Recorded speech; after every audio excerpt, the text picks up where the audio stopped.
Assalamualaikum warahmatullahi wabarakatuh. Kami dari kelompok 21 mengizinkan kami memperkenalkan diri. Yang pertama ada teman saya yaitu Ani Ariska dengan NIM 21612048. Lalu ada saya sendiri Anugrah Luciadinas dengan NIM 20612134. Kami akan membahas materi pembelian konsumen yang diberikan oleh dosen pengampu kami yaitu Ibu Betty Lendarita SEMM, mata kuliah perilaku konsumen. Baiklah teman-teman, masuk di slide pertama, yaitu ada pengertian keputusan pembelian konsumen. Keputusan pembelian merupakan suatu keputusan final yang dimiliki oleh seorang konsumen untuk membeli suatu barang atau jasa dengan pertimbangan-pertimbangan tertentu. Ada 4 macam perspektif model manusia dalam mengambil keputusan, yaitu ada manusia ekonomi, manusia pasif, manusia kognitif, dan manusia emosional. Pertama, ada manusia ekonomi. Manusia dipandang sebagai seseorang secara rasional agar dapat berpikir secara rasional, secara individu yang memutuskan harus menyadari berbagai alternatif produk yang tersedia. Dia juga harus mampu meringankan alternatif tersebut berdasarkan kebaikan dan keburukannya, dan mampu memilih yang terbaik dari alternatif yang tersedia. Konsep manusia ekonomi dianggap terlalu ideal dan sederhana. Manusia ekonomi tidak menggambarkan manusia yang benarnya. Manusia memiliki kemampuan dan keahlian terbatas, sehingga tidak selalu memiliki informasi yang sempurna mengenai produk dan jasa. Nah, keterbatasannya menjadikan manusia tidak mau mengambil keputusan yang intensif dengan mempertimbangkan banyak faktor. Manusia hanya mengandalkan keputusan yang memberikan kepuasan cukup, bukan maksimum. Lalu yang kedua ada manusia pasif, digambarkan sebagai individu yang mementingkan diri sendiri dan menerima macam promosi yang ditawarkan oleh pemasar. Konsumen digambarkan sebagai pembeli yang irasional dan kompulsif, yang siap menyerah pada usaha dan tujuan pemasar. Konsumen seringkali dianggap sebagai objek yang biasa dimanipulasi. Model manusia pasif dianggap tidak realistis. Model tidak menggambarkan peran konsumen yang sama dalam banyak situasi pembelian. Peran adalah pencarian informasi mengenai alternatif dan pemilihan produk yang bisa diberikan secara puas. Dalam situasi yang sebenarnya konsumen jarang menjadikan objek manipulasi. Lalu ada manusia kognitif, menggambarkan konsumen sebagai individu yang berpikir untuk memecahkan masalah. Konsumen seringkali bisa pasif untuk menerima produk dan jasa apa adanya, tapi seringkali mencari alternatif produk yang dapat memenuhi kebutuhan dan keputusannya. Model berfokus pada proses konsumen untuk mencari dan mengevaluasi informasi dalam pemilihan merek dan toko eceran.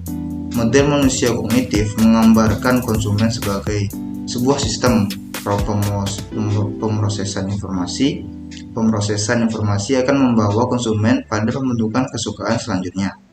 Pada keinginannya untuk membeli sebagai seorang konsumen tidak memiliki informasi yang sempurna sebagaimana digambarkan oleh manusia ekonomi, sehingga dia tidak bisa mengambil keputusan dengan sempurna. Lalu ada manusia emosional. Nah, model ini menggambarkan si konsumen sebagai individu yang memiliki perasaan mendalam dan emosi yang mempengaruhi pembelian atau kepemilikan barang-barang tertentu. Nah, perasaan seperti ini nih sering timbul rasa senang, takut, cinta, khawatir, dan fantasi atau kenangan yang mempengaruhi konsumen. Manusia emosional kurang berupaya mencari informasi sebelum membeli. Konsumen lebih banyak mempertimbangkan suasana hati dan perasaan saat itu, sehingga kayak melakukannya saja, seadanya saja. Namun hal tersebut bukan berarti manusia emosional melakukan keputusan yang tidak rasional. Pembelian produk yang memenuhi kebutuhan emosional adalah keputusan konsumen yang rasional. Suasana hati sama pentingnya dengan emosi pengambilan keputusan konsumen. Emosi adalah salah satu respon terhadap lingkungan tertentu, sedangkan suasana lebih pada suatu kondisi yang tidak terfokus yang telah muncul sebelum ketika konsumen melihat iklan lingkungan eceran, merek, atau produk. Baiklah, untuk slide berikutnya saya serahkan kepada teman saya Ania Rizka. Atas nama Ania Rizka saya persilahkan. Materi 6.2 Pengambilan keputusan sebagai pemecah masalah. Poin pertama, pemecah masalah yang diperluas, yaitu ketika konsumen tidak memiliki kriteria untuk mengevaluasi sebuah produk dan membutuhkan banyak informasi untuk menetapkan kriteria merek tertentu. Konsumen juga membutuhkan informasi mengenai masing-masing merek yang akan dipertimbangkan. Pemecahan masalah yang diperluas biasanya dilakukan pada pembelian barang tahan lama dan barang mewah seperti mobil, rumah, pakaian, dan peralatan. Konsumen akan melakukan pencarian informasi secara intensif dan melakukan evaluasi setelah membeli dan menggunakan produk tersebut. Kemudian poin yang kedua yaitu pemecahan masalah yang terbatas.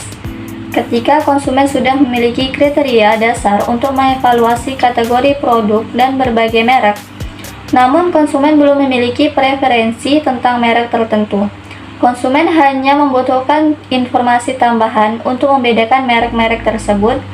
Konsumen akan menyederhanakan proses pengambilan keputusan karena konsumen memiliki waktu dan sumber daya yang terbatas. Pembelian produk di swalayan dilakukan dengan tipe pengambilan keputusan ini karena iklan produk di tempat penjualan telah membantu konsumen mengenali produk tersebut. Kemudian poin ketiga yaitu pemecahan masalah rutin. Ketika konsumen sudah memiliki pengalaman terhadap produk yang akan dibelinya, konsumen hanya membutuhkan waktu sedikit untuk mendapatkan informasi. Misalnya pada pembelian mie instan, konsumen hanya melewati 2 tahapan, yaitu pengenalan kebutuhan dan pembelian. Jika persediaan mie konsumen telah habis, maka timbullah kebutuhan mie instan dan selanjutnya terjadinya pembelian. Materi 6.3 Implikasi pada strategi pemasaran. Multi strategi yang dapat digunakan ada 3. Poin pertama, perilaku pilihan yang rutin, yaitu pemasar yang memiliki mangsa pasar yang besar harus memelihara merek mereka agar tetap ada pada benak segmen pasar yang paling menjanjikan. Karena segmen pasar tersebut tidak melakukan pencarian informasi, pemasar pesaing hanya memiliki kesempatan menyisipkan merek mereka ke dalam set yang dipertimbangkan konsumen. Pada set pemecahan masalah, semakin sulit pemasar menyela dan mempengaruhi pilihan.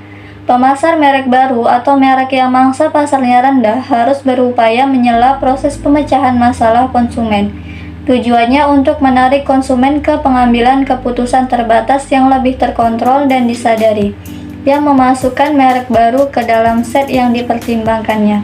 Poin kedua yaitu pengambilan keputusan yang terbatas. Karena sebagian konsumen telah memiliki sejumlah informasi produk, pemasar harus menyiapkan informasi tambahan agar tersedia bagi konsumen kapanpun dimanapun mereka membutuhkannya. Strategi pemasaran merek ke dalam set dibangkitkan dari alternatif pilihan awal proses pengambilan keputusan. Hal ini penting karena dapat meningkatkan kesadaran utama besar konsumen cenderung tidak melakukan pencarian alternatif lainnya secara ekstensif. Pemasar dapat mencoba mendesain suasana toko yang merangsang pembelian impulsif sejenis pengambilan keputusan yang terbatas. Kemudian poin yang ketiga, pengambilan keputusan yang ekstensif, yaitu di mana pengetahuan sangat rendah, konsumen membutuhkan informasi tentang segala sesuatu, termasuk tujuan akhir mana yang penting, alternatif pilihan mana yang relevan, kriteria pilihan yang mana yang lebih tepat, dan sebagainya. Pemasar harus membuat informasi yang mudah dipahami dan digunakan dalam proses pemecahan masalah. Brosur dan spesifikasi produk juga cukup efektif jika disampaikan bersamaan dengan iklan yang sangat informatif. Konsumen akan memperhatikan informasi yang relevan dan termotivasi untuk memahaminya. Pemasar dapat mengambil manfaat dari daya serap informasi konsumen dengan contohnya dapat kupon potongan harga atau percobaan gratis untuk membantu konsumen mendapatkan pengetahuan tentang merek yang ditawarkan tersebut. Baiklah, demikian pembahasan materi dari kami. Kami kelompok 21 ingin mengundurkan diri apabila ada terlebih dan terkurang, ada salah, kami mohon maaf. Wabillahi taufiq wal hidayah. Assalamualaikum warahmatullahi wabarakatuh.